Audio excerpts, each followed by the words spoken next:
On Monday, the Selectmen had two public hearings, one about the snow emergency ordinance and another about a preservation easement, plus they set their schedule for the 2016 budget presentations. Here's three things from this week's Board of Selectmen meeting. Watch the entire meeting on Channel 22 or on our on-demand page.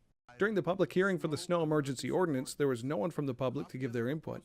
The Director of Public Works will declare snow emergencies under the ordinance, with advance warning being shared on various media, including Nixle alerts, social media, and GTV. This emergency affects parking on town streets, and those not in compliance can face a $100 fine and have their vehicle towed. A second public hearing is scheduled for August 17th at 7 p.m. and a final vote on August 31st. Another public hearing was held for a preservation easement for a historic barn on Joppa Hill Road.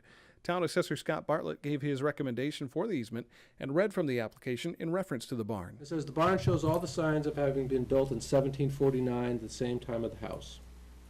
This old English-style timber frame is a traditional method of construction that was brought from England by the early settlers. The complicated English-tie joinery was abandoned by the end of the 1700s.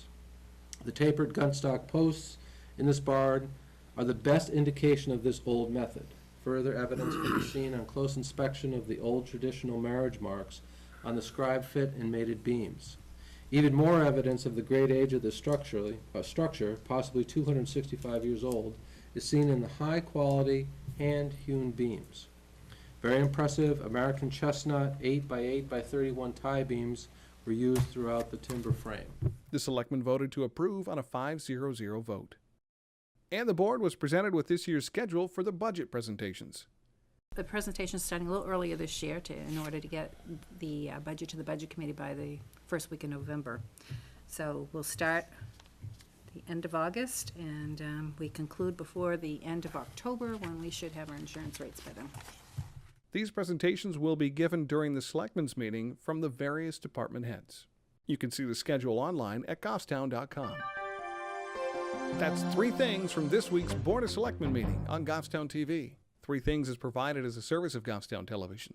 Selections of the meetings are chosen based on community impact. To watch the full meeting, please view them on our on-demand page or on Channel 22.